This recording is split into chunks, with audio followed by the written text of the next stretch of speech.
Today in this video, we are talking dating app profiles, and honestly, some disastrous profiles that I've seen since I've been using dating apps for about the last 2 months or so. And don't worry, we're covering tips for both men and women.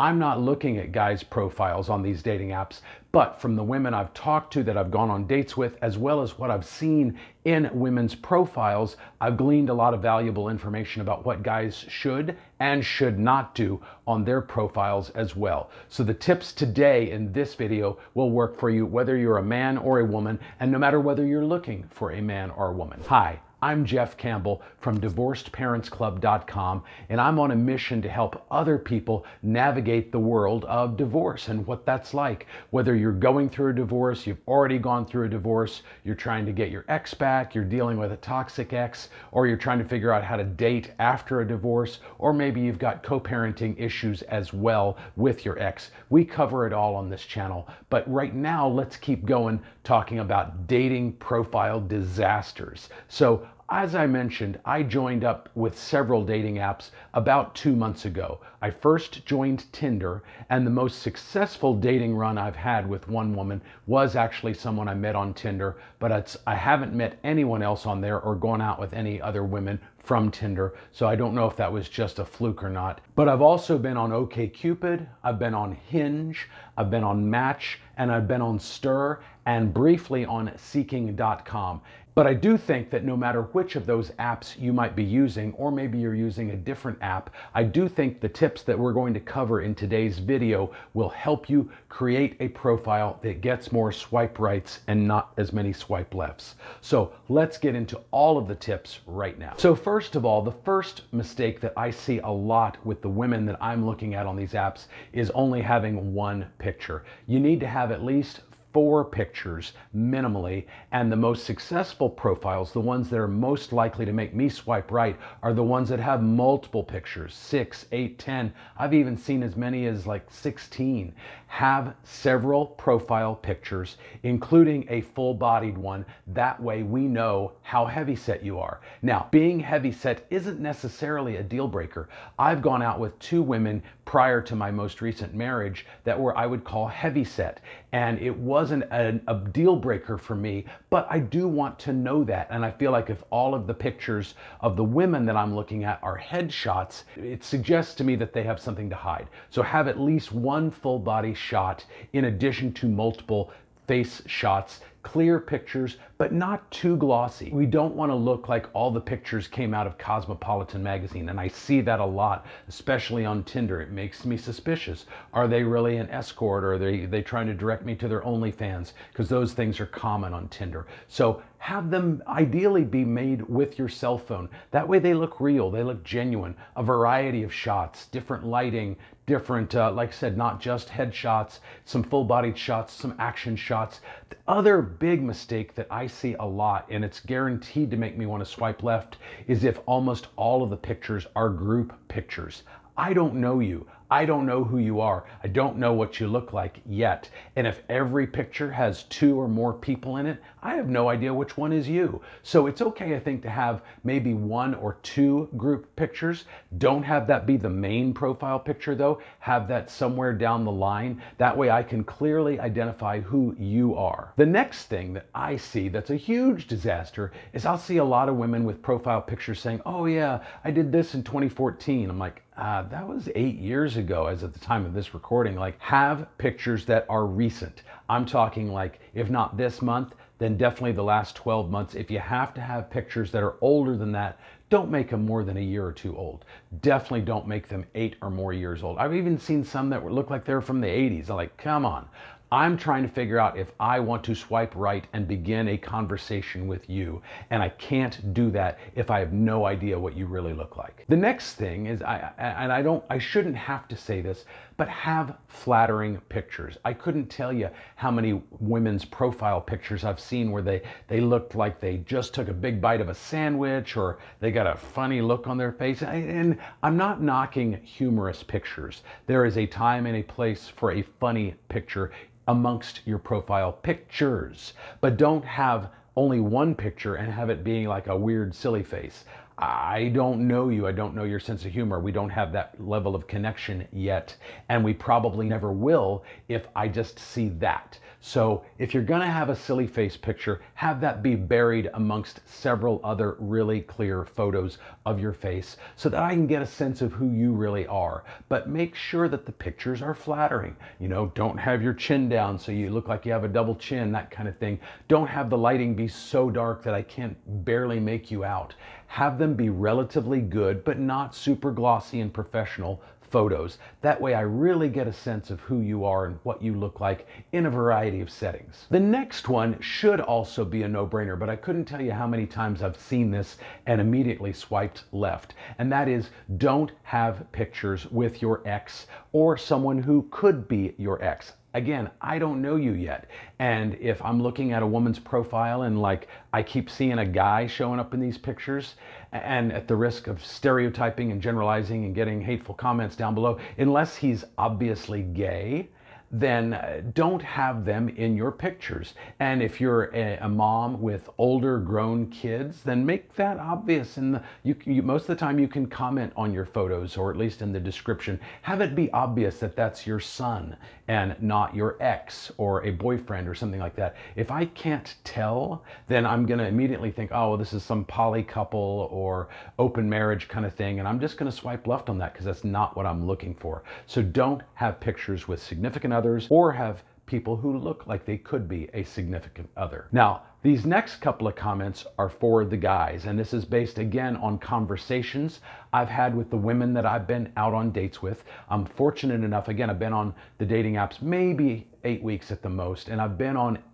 dates with 8 different women, a few of them multiple times, and I've gleaned a lot of information from talking to them, but I can also glean a lot of information from reading women's profiles and seeing what they're looking for. And they mention these things a lot, and it should be a no-brainer if you're paying any level of attention, but I feel like I need to mention it for the guys. So first of all, don't have pictures of you shirtless, either in the gym or, sweating somewhere or outside. Men are visual creatures. We are drawn to a picture of an attractive, beautiful woman. Women don't think the same way that guys do. I know that's a shock, but they don't. They're not as drawn to you and your shirtless, buff body as we would be with a picture of a woman who's scantily clad and beautiful. Our brains that's how our brains work, and their brains do not work that way. So guys, do not have pictures of you without your shirt on. Don't have pictures of you pumping iron at the gym or anything like that. I also hear a lot of comments about guys who are like, they got their rifle and the deer head, or maybe they just caught a trout or something like that. And unless you are only interested in a woman who loves to hunt and fish, do not have those pictures in your profile either. For most women, they are going to be a turnoff and send them swiping left. The next tip, and again, this should be a no-brainer, but I see it so many times, especially on Tinder, that I feel like I have to mention it. Have a complete description. After all, you're trying to get these people's attention. Now, guys are visual creatures, as I mentioned a minute ago, and we are drawn to pictures of a beautiful woman. But if all I wanted was to sleep with a beautiful woman, I would go get a prostitute. That's not what I want. I want something deeper than that. I want a connection, an emotional connection.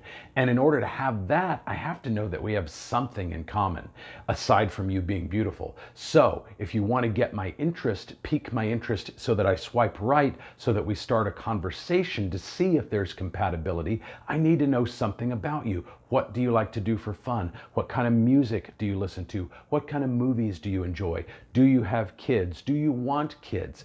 I'm a single dad now with 3 kids. I've had a vasectomy. I'm 57. I'm not looking for any more kids. So the moment I see on a profile that they don't want children, that's an indication to me that I could swipe right if I see other things that are going on there that I like. If they definitely want kids, I'm swiping left really out of respect for them, because it's not something I'm willing or even able at this point to provide. But have a complete description of who you are, what you like, and what you're looking for. The next one should also be a no-brainer. Put your real age. As I mentioned, I'm 57, And yes, there are women out there that I would love to go out with who probably don't want to go out with a guy that's as old as I am.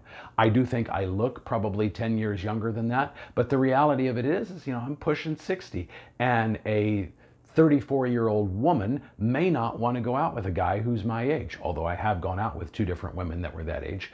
But there are a lot of women who won't want to go out with a guy that age. And conversely, there are guys, like me, like I'm not going to want to go out with a 28-year-old woman because I just feel like we wouldn't have enough in common. And I also don't want to go out with a 60-year-old woman, my vanity and my preferences, things like that. So put your real age. I couldn't tell you how many times I've seen women, again, I'm not looking at guys' profiles, but women who list an incorrect age, and then somewhere in the description they'll say, oh yeah, by the way, I'm really this age.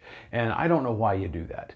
There is one, Match.com somehow listed my birth date incorrectly, and I'm getting them to fix that. But for the most part, I always put my real age on there. Figure it's just that way we're not starting off a potential relationship on the wrong foot or with dishonesty. Anyway, before I keep going and get all sidetracked, I just want to let you know that if you like this video and you want to see more videos like it, please hit that like button.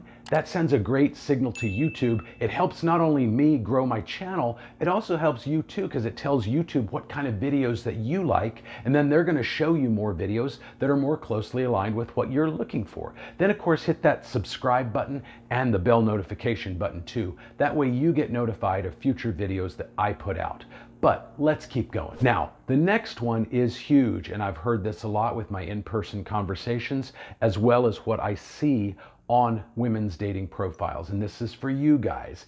So you match with somebody, they match with you, you begin a dialogue on the dating app. That's great. You do want to gauge to see if there's enough rapport to take it to the next level. But women get tired of the endless back and forth exchange if it doesn't seem like it's going anywhere. See if there's something there to connect with, then exchange phone numbers and begin texting in the real world, and then set up a clear and definite date on a specific date and time. Hey, I'd love to go out with you sometime. Are you free on this date? Be specific, be clear, and don't take 6 months to get to that stage. Women get bored quickly, and the women that are on the dating apps, yes, some of them are there just for validation, but they're never going to message you back anyway. They just want to see how many likes they can get. If they match with you, in other words, they swiped right on you also, they want to go out on a date with you. So you can't take forever to get to the stage where you ask them out. They're just going to think you lack confidence, or that you're just there for validation. So exchange enough messages to where I'd like to meet up with this person for a drink, and then ask them out on a specific date. Be a man, step up, do it. So let's talk, I think we've covered the profile thing enough. Let's talk some actual numbers here. So as I mentioned, I've been out on dates with 8 different women. To be fair, one of those women I knew in quote unquote the real world. So let's talk about the other 7. So I've been out on dates with 7 women, a few of them on multiple dates. So how many times did I have to swipe right and have conversations and things like that to get to that point? 7 women in about 2 months. Well, let's just say that for about every one woman that I match with, in other words, I match with them, they match with me, I have to swipe right at least 100 times. So every 100 swipes, I'm lucky if I get 1 match. Now, of those 1 matches, I'm lucky if I get a conversation going with 1 out of every 3 people who match with me. I couldn't tell you how many times, and I don't know why, I've swiped right on somebody, they've swiped right on me, I send them a message and they never respond. Don't know why that is. I don't know what's going on. Maybe they were talking to a few other people and something got serious with somebody else and they just decided to not mess with me. But it does happen. So 100 swipe rights to get 1 message to somebody, and then about 1 message for every 3 people that you match with, where you both matching with each other. Then I would say probably for every 3 conversations that you have on the dating app, you're probably going to get about 1 date with those people. And then for me, with my track record, like I said, I've been out with 7 women that I met on dating apps. Really, I would describe only 2 of those as duds. I'm not really currently seeing any of them right now for a variety of reasons, although there are definitely some that I would consider going out with again. But only 2 of them I would describe as duds. And in both cases, they're very nice, very sweet. There was just no spark of connection, nothing that made me think, gosh, I could see myself really dating this person for a while, or being in a relationship with this person for a while, or I really would like to kiss this person. There was none of that. Probably from their end too, I don't really know. But I feel like that was a pretty good track record. So 2 out of the 7 were not great. Did get kisses from the rest of them, and if I'm being honest, had sex with 3 of them. So I feel like my track record in the 2 months I've been doing this is pretty good. But that's about what it took to get to that level. 100 swipe rights for every conversation, and for every match, about maybe 1 conversation for every 3 matches, maybe 1 date for every 3 conversations, something along those lines. I do eventually want to find my life partner, somebody that I'm going to spend the rest of my life with. I'm not here just to kind of date around and get laid and all that kind of stuff. That's not my goal. But I do want to take my time and make sure that I don't settle for second best. I want to find the absolute perfect person for me, and I know they're out there, and I know they're out there for you too. But anyway, for now, I'll see you in the next video.